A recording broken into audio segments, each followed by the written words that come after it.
The champagne was still cold in my hand when my phone rang, shattering what should have been the most peaceful moment of my life. I had imagined this moment for years.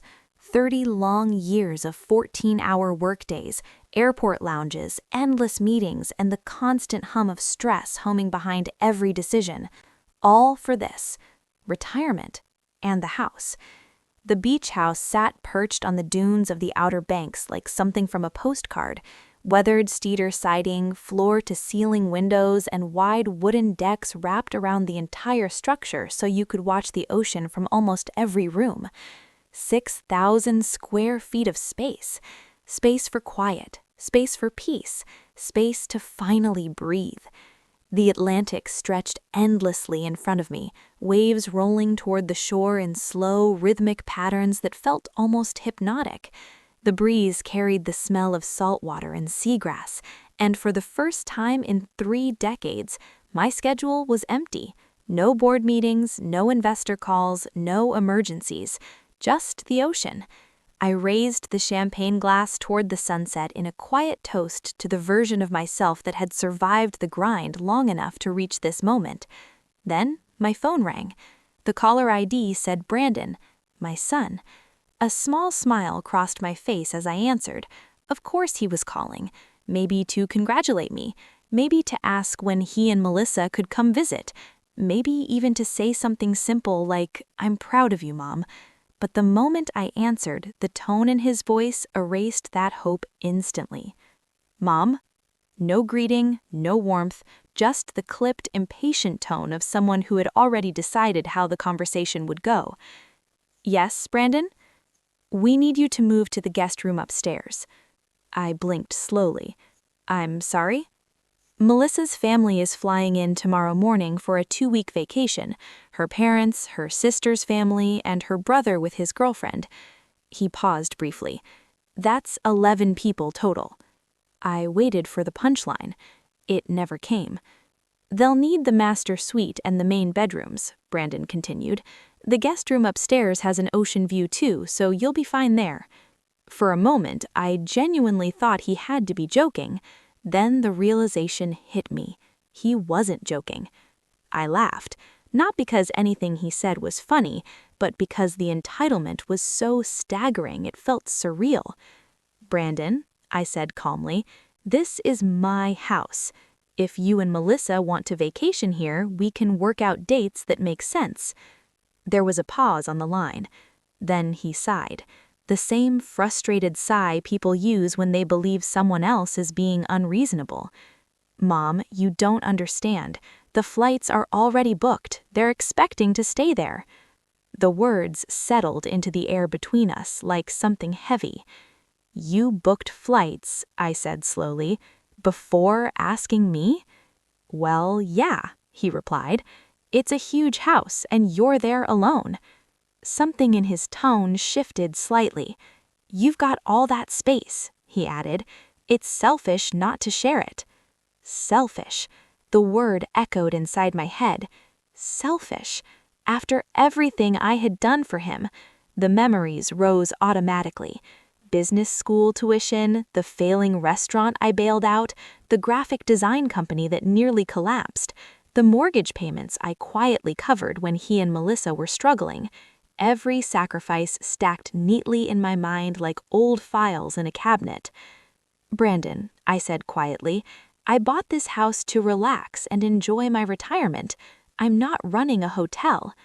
The silence on the other end of the phone stretched long enough for me to hear the ocean behind me again.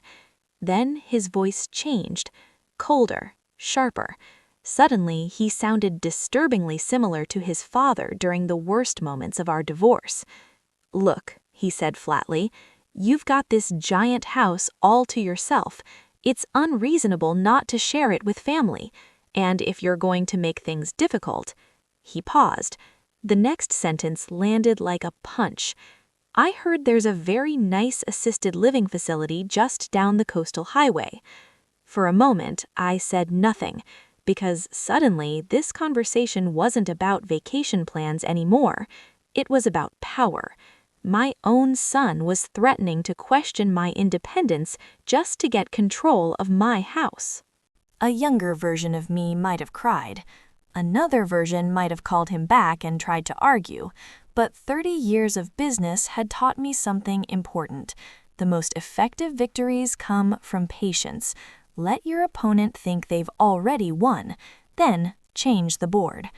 By the time I went inside, a plan had already begun forming, and Brandon had absolutely no idea what he had just started.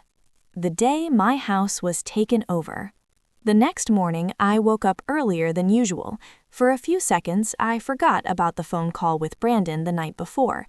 The soft sound of the ocean drifting through the open windows made everything feel calm again. But then I remembered. Melissa's family was coming. I stepped onto the deck with a cup of coffee and watched the pale morning sun rise slowly above the horizon. If Brandon expected me to panic or argue, he was going to be disappointed. I had already decided something important the night before. I wasn't going to stop them, at least not immediately. Instead, I was going to let them do exactly what they wanted, because sometimes the best way to teach someone a lesson is to give them enough rope to hang themselves with. I had just finished my second cup of coffee when I heard the first car. The sound of tires crunching across the gravel driveway carried easily across the quiet dunes. Then another car followed, and another.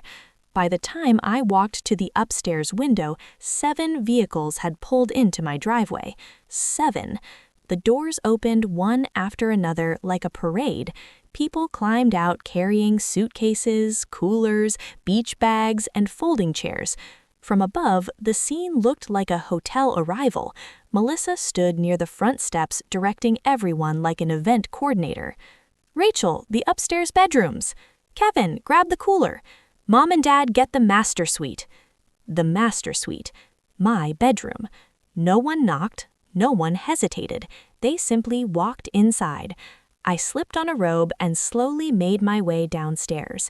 By the time I reached the foyer, the house was already buzzing with activity.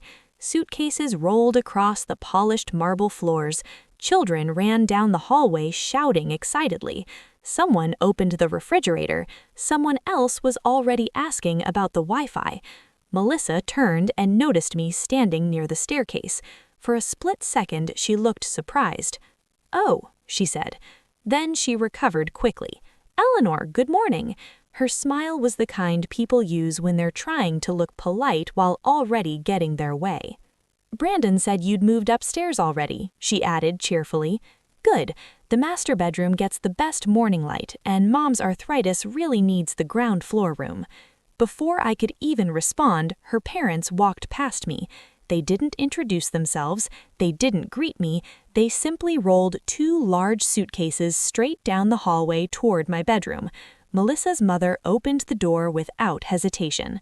"Well, this is lovely," she said from inside the room. Her husband nodded approvingly. "Nice view." Just like that, my bedroom was gone. Melissa's sister Rachel appeared next with 2 teenage kids trailing behind her. "Which rooms are ours?" she asked. Melissa pointed upstairs. "Second floor, Oceanside." "Great." The teenagers raced toward the staircase like they were competing for territory. Kevin, Melissa's younger brother, walked in carrying a large cooler. "Where can we put drinks?" he asked.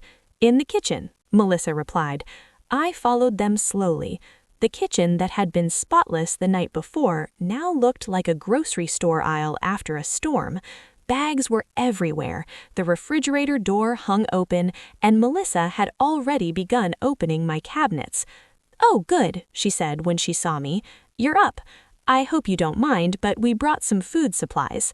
Supplies. That was one word for it. She pulled containers from my pantry and began stacking them on the counter.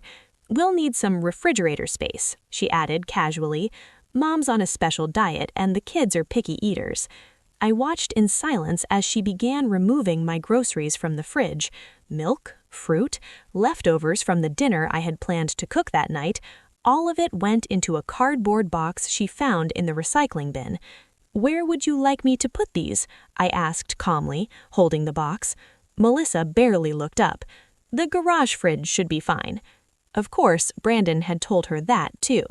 I carried the box to the garage slowly, not because it was heavy, because I was taking mental notes. Every assumption, every insult, every moment of entitlement, those notes would matter later. By noon, the transformation of my peaceful beach house was complete. Pool toys covered the deck, wet towels hung over the backs of antique chairs. The kitchen counters were buried under snack wrappers and half-empty drink bottles. Melissa's father sat at the dining table scrolling through television channels. "Eleanor," he called loudly. "Yes? What's the Wi-Fi password?" I gave it to him. 2 minutes later, he called again. "Do you have those little drink umbrellas? The kids want to make tropical smoothies." Drink umbrellas. In my house. Melissa's mother had claimed the kitchen like a general claiming territory. She rearranged my cabinets, moved my spice rack, criticized the placement of my coffee machine. "You should really organize this better. This layout isn't very efficient." Her tone suggested she believed she was helping. Meanwhile, Rachel's teenagers had discovered my art supplies. I walked into the dining room just in time to see them drawing on the wall. "Is that washable?" one of them asked. I stared at the fresh marker lines stretching across the paint. "Eventually," I said. The most fascinating part of the entire situation was how comfortable everyone seemed. Not one person asked if I was okay with this. Not one person apologized. They moved through my home with the relaxed confidence of people who believed they belonged there. Around 2 o'clock, Melissa walked out onto the deck where I was sitting. "We're planning a barbecue tomorrow night," she said. "Oh?" "About 30 people." I looked up slowly. 30? "Yeah," she replied brightly. "Brandon's friends, a few people from town, maybe some business contacts." Business contacts. At my house. Without asking. "You'll need to pick up steaks, burgers, hot dogs, and drinks," she continued. "I sent you a text with the list." I didn't respond immediately. I simply looked out at the ocean again. 30 strangers. A party. At the house I had purchased to enjoy a quiet retirement. "That sounds like quite an event," I finally said. "It's going to be amazing," Melissa said excitedly. "Brandon says you never entertained much here before." Before. I had owned the house 3 days. But I simply nodded. "Of course." Later that afternoon, I walked to the garage again. This time, I closed the door behind me and took out my phone. I made 3 calls. The first was to my attorney. "Sarah," I said, "I need you to pull the deed on the beach house, the ownership structure specifically." The second call was to my accountant. "Jim, remind me how the property was structured when we purchased it, and what protections are in place." The third call was to someone I hadn't spoken to in years, a private investigator named Mike, who had helped me during several messy corporate acquisitions. "Mike," I said, "I need background checks on some house guests. Financials, employment, social media, everything." He laughed. "Family trouble?" "Something like that. Send me their names." By dinner time, I had everything I needed. Melissa's family sat around my dining table eating steaks they had taken from my freezer. They laughed loudly. They talked about beach plans. They made jokes about how nice it was to have a family vacation house. I smiled politely and excused myself early, because tomorrow was going to be interesting, very interesting, and they had no idea what was coming. The party that wasn't supposed to be mine. When I woke up the next morning, I was up before anyone else. For a few precious minutes, the house was quiet again. The ocean breeze drifted through the open windows, and the soft sound of waves rolling against the shore almost made it feel like the peaceful retirement I had imagined. Almost. Then a door slammed downstairs, followed by loud footsteps and the unmistakable sound of someone opening my refrigerator. The invasion had officially resumed. I sat up slowly and checked the time. 6:18 a.m. Apparently, Melissa's family believed mornings at the beach began before sunrise. When I walked into the kitchen, Melissa's mother, Patricia, had already taken over the entire counter space. She had lined up bowls, bags, and containers like she was preparing for a cooking show. "Oh, good," she said when she saw me. She didn't say good morning. Instead, she handed me 3 sheets of paper. "We're going to need you to run to the store." I looked down at the papers. They were grocery lists. Not a small list either. 3 full pages of items written in careful, demanding handwriting. "Kevin's girlfriend is lactose intolerant," Patricia explained while stirring something in a bowl. "Rachel's youngest is allergic to almost everything, and I refuse to drink that cheap orange juice you bought."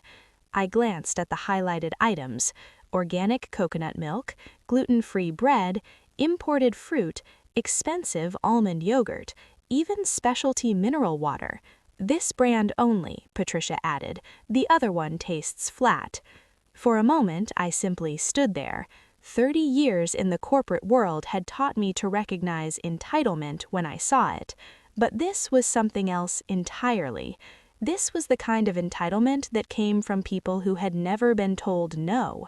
Still, I smiled politely. Of course. Because the more comfortable they became, the bigger the fall would be later. When I left the house, the driveway looked like a car dealership.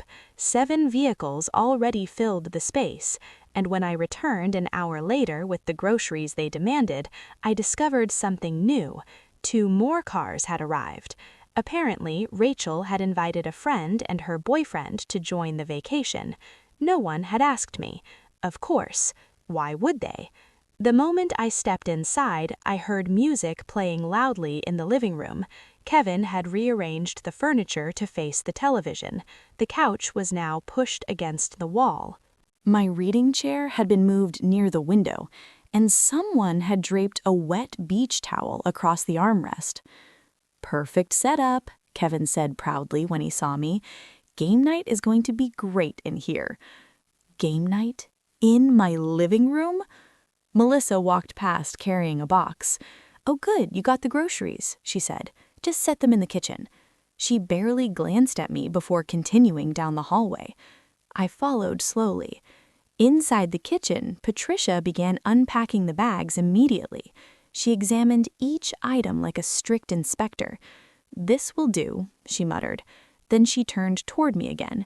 "We're planning the barbecue tonight." "Tonight?" I asked calmly. Melissa nodded. "Brandon should be here soon with some friends." "How many friends?" She shrugged casually. 10 or 12? My eyebrows lifted slightly. "Plus the 30 guests you mentioned yesterday?" "Something like that," she said. "Don't worry, it'll be fun." Fun. The word sounded strange coming from someone who had already taken over half my house. Around noon, I heard another car pull into the driveway. This one I recognized immediately. Brandon stepped out wearing sunglasses and carrying 2 cases of beer. 3 men climbed out of the car behind him. All of them looked like they were ready for a weekend party. When Brandon walked inside, he barely paused to greet me. "Mom," he said quickly, "hope you're ready for a real party tonight." "A real party?" "Networking," he corrected. "These are important people." He motioned toward the men behind him. "Some of them have business connections." Business connections? At my house? Using my property? Using my food? Using my space? Without permission? One of the men looked around the living room. "Nice place," he said. "Is this yours?" Brandon smiled confidently. "Family property," he replied, "and I'm handling the management side of things now." Management. That word again. I noticed several guests nodding approvingly. To them, Brandon looked like a successful host showing off a luxury property. They had no idea what was really happening. but I made a mental note because that statement would become very important later. By mid-afternoon, the house looked like the staging area for a small festival. Coolers filled the deck. Music played through portable speakers. Melissa had started decorating with strings of lights and beach-themed decorations. My grandmother's handmade quilts had been taken from the guest rooms and spread across outdoor chairs like picnic blankets. My framed business awards had been quietly removed from the walls. Apparently, they didn't match the beach house aesthetic. When I noticed this, Melissa explained casually, "We just moved them to the closet. They felt a little corporate." Corporate. 30 years of hard work reduced to a decorating inconvenience? But I simply nodded because the trap was almost ready. At 4 o'clock, I stepped into the garage and closed the door behind me. Then I made a phone call. "Tom," I said, "I need that event tonight." There was a brief pause. "You're serious?" Tom asked. 30 people minimum? "Closer to 40 now," I replied, "and I want the full package." Tom laughed. "Prime rib?" "Yes." "Lobster tails?" "Yes." "Champagne service?" "Dom Perignon." He whistled. "That's not a barbecue." "I know." "That's a luxury dinner." "Exactly." There was another pause. "You want it delivered to the beach house?" "Yes." 7 o'clock. Tom chuckled. "Someone's about to get quite a surprise." I smiled. "You have no idea."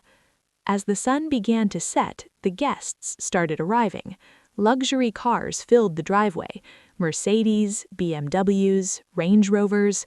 People walked through the front door carrying wine bottles and gift bags. They greeted Brandon like he was the proud owner of the house. Melissa floated between groups introducing people and laughing loudly. The entire evening had become a full social event. Meanwhile, I stood quietly near the deck railing watching the ocean. By the time the party reached full swing, more than 35 people were wandering through my home. Brandon stood in the center of the deck telling stories about the property. "I saw the potential immediately," he was saying. "With the right management, this place could host events every weekend." People nodded. They admired the ocean view. They complimented the house. Then Brandon said something that made me smile. "I'm basically handling everything here now."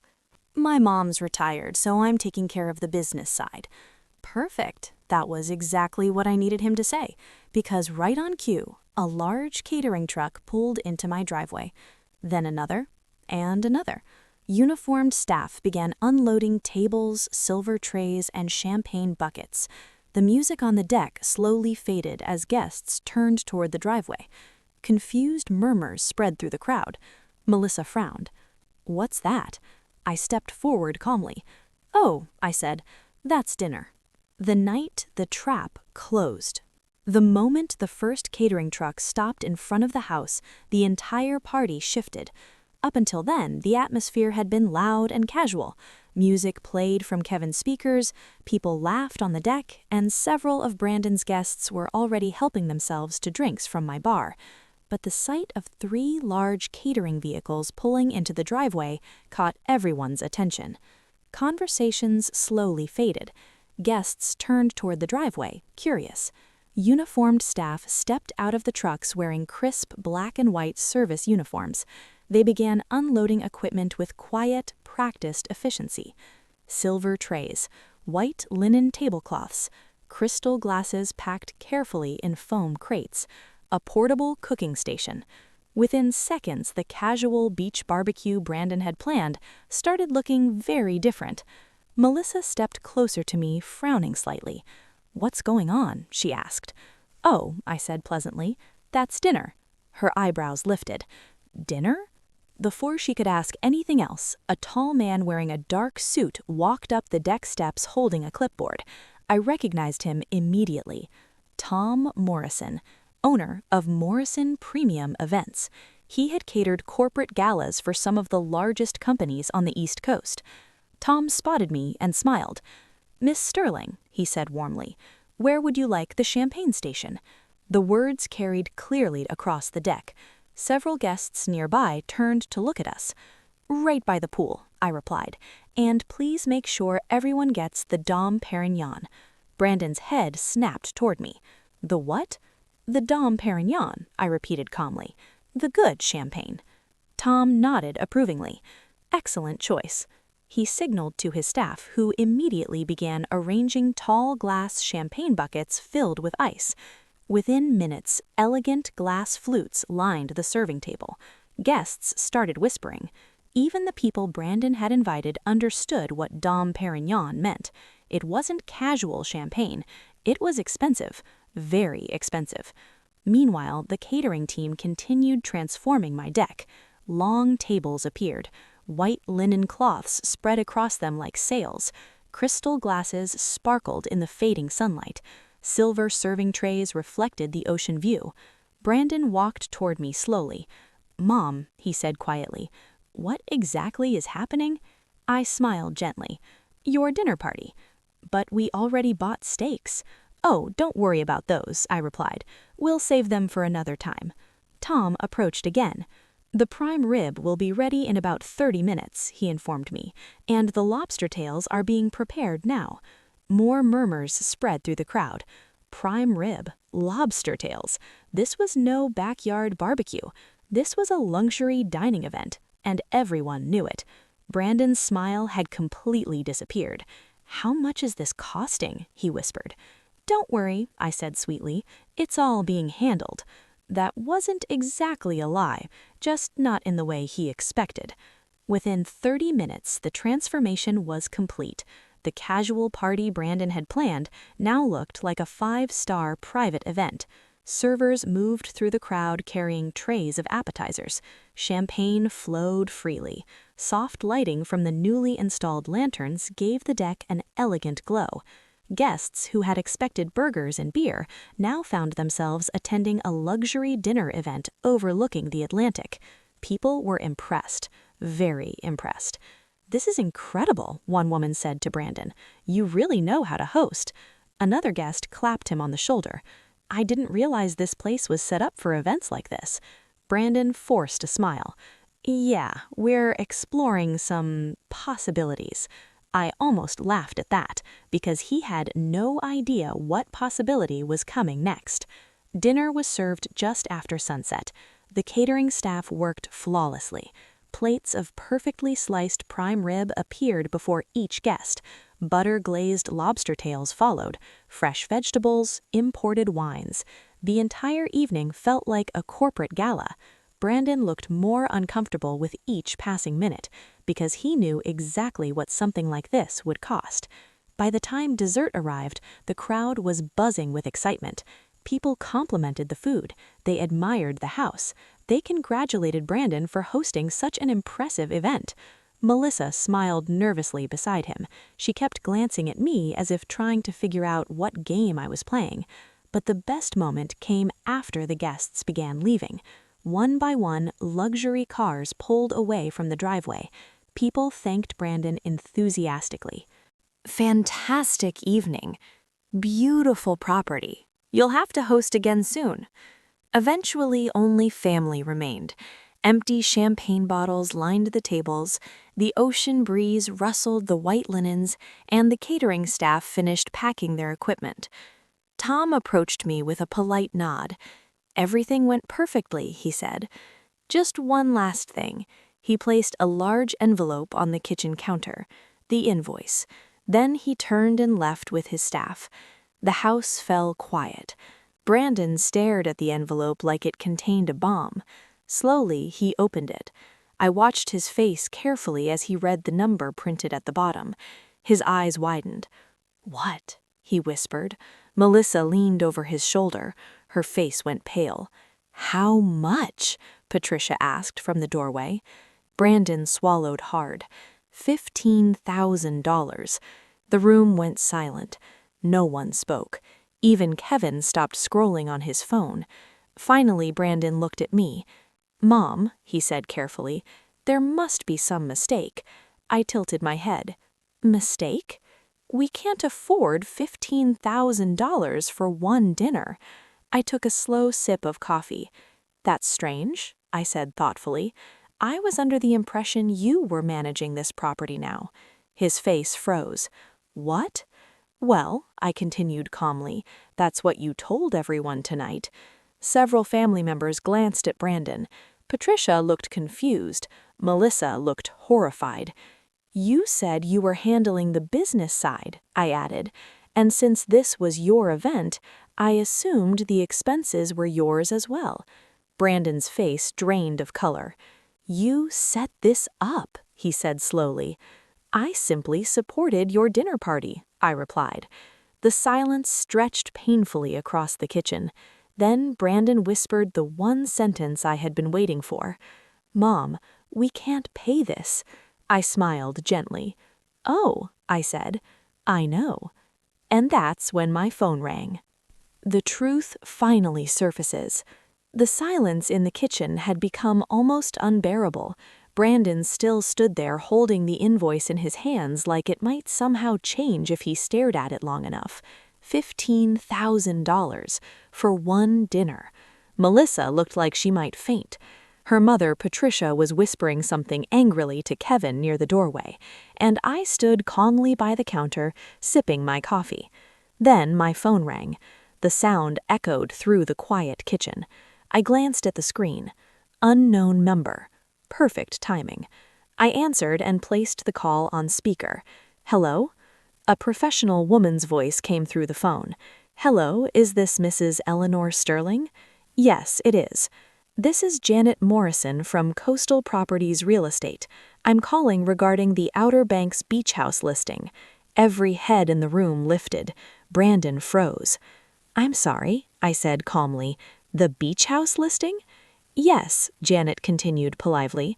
"We received an inquiry yesterday from a Mr. Brandon Sterling. He claimed to represent the property owner and mentioned the home might soon be placed on the market." The temperature in the room seemed to drop instantly. Brandon's face went completely pale. Melissa slowly turned toward him. "You did what?" she whispered. Janet continued speaking through the phone. "He provided detailed information about the property and said he was authorized to handle management decisions." I waited a moment, then I spoke carefully. "Thank you for letting me know," I said, "but there must be some misunderstanding. My house is not for sale." "Of course," Janet replied. "I thought it was unusual, which is why I wanted to confirm directly with the owner." "Thank you," I said. Then I ended the call. The silence that followed was heavier than anything that had happened all weekend. Melissa stared at Brandon in disbelief. "You tried to sell the house?" Brandon opened his mouth, then closed it again. "It wasn't like that," he said quickly. "Then what was it like?" I asked calmly. He ran a hand through his hair nervously. "I was just exploring options." "Options," I repeated. Melissa's voice rose sharply. "You told a real estate agent you represented the owner?" Brandon finally looked at me. "Mom, listen." "No," I interrupted softly. "You listen." For the first time since they arrived, the entire room was quiet enough to hear the ocean outside. "I said you came into my home without permission. You took my bedroom. You rearranged my house. You invited dozens of strangers. And now I find out you were trying to sell the property behind my back." Brandon looked desperate. "It wasn't like that," he insisted. "I was thinking about the future." "The future?" I asked. "Yes," he said quickly. "You're retired, that house is huge, it could be an incredible investment property. And you thought the best way to discuss that was by pretending you owned it?" He didn't answer, because he couldn't. Melissa slowly stepped away from him. "You told me your mom said we could treat the house like our own." Brandon avoided her eyes. "Well, she didn't exactly say that." Patricia crossed her arms. "This is ridiculous," she said loudly. "Families share things." I turned to her calmly. "Families also ask permission." Kevin cleared his throat awkwardly. "So what happens now?" I set my coffee cup down. "Now," I said quietly, "we talk about ownership." Brandon frowned. "What do you mean?" The house, I continued, you assume it belongs to me directly. Well, doesn't it? Not exactly. His expression shifted slightly. What does that mean? I walked to the kitchen drawer and pulled out a folder. Inside were several legal documents. I placed them on the table. When I purchased this property, I explained calmly, my accountant recommended placing it into a trust. Brandon blinked. A trust? Yes, for tax protection and legal security. Melissa leaned closer. What kind of security? I smiled slightly. The kind that activates when someone tries to misuse the property. Brandon's confusion quickly turned into concern. What are you saying? I slid one document toward him. This is the Sterling Family Asset Trust. He scanned the first page. His hands began to tremble slightly. What does this mean? He asked quietly. It means, I said calmly, that the beach house is technically owned by the trust, not by me personally. Brandon frowned. So what? So the trust has rules. What rules? Rules about misuse of the property and what counts as misuse. He looked uneasy now. Such as? Attempting to sell it without authorization. His eyes widened. Melissa leaned over his shoulder, reading the document. Then she whispered something that made the entire room freeze. Brandon, you need to read Section 6. He looked down again, and suddenly his face went completely white, because Section 6 contained one very specific clause. Any beneficiary who attempted to sell, lease, or exploit the property without trustee approval would immediately lose their financial privileges within the trust. Brandon looked up slowly. What financial privileges? I folded my hands calmly. The ones you've been enjoying for years. His voice barely worked. What privileges? The business loan guarantees. His breathing stopped for a moment. And the investment account tied to your company. Melissa looked shocked. What investment account? Brandon turned toward me. That account is worth over $1 million. Yes, I said quietly, about 1.4 million. Kevin muttered under his breath. Holy. And, according to the trust agreement, I continued, your attempt to represent the property for sale may qualify as a violation. Brandon looked like the ground had disappeared under him. You wouldn't actually enforce that, he said weakly. I met his eyes calmly. You threatened to put me in assisted living. The room went silent again. Melissa slowly stepped away from him. You said that? She asked coldly. Brandon didn't answer, because everyone knew it was true. I continued speaking quietly. The trust lawyer will review everything Monday morning. If the clause is triggered, the funds transferred to a charitable foundation instead. Brandon stared at the papers in disbelief. You'd take away my inheritance? I shook my head slightly. No, you did that yourself. The room remained silent for several long seconds. Finally, Patricia spoke again. Well, this has gotten completely out of hand. I nodded toward the hallway. You're right, it has. Then I looked directly at Brandon. You and your guests have 24 hours to leave. Melissa exhaled slowly. You're serious? Yes. Brandon looked crushed. Mom! But I raised a hand gently. This conversation is over. The next morning, the house was quiet again. One by one, the cars left the driveway. Suitcases rolled across the gravel. Doors slammed. No one argued. No one said goodbye. By noon, the house was empty, just like I had originally imagined it. I walked onto the deck with my coffee. The ocean stretched endlessly in front of me again. The breeze carried the scent of salt water. Peaceful. Calm. Exactly the retirement I had planned. I took a long sip of coffee and smiled softly, because sometimes the most powerful revenge isn't loud. Sometimes it's simply reminding people that respect isn't optional, and that some things aren't theirs to take.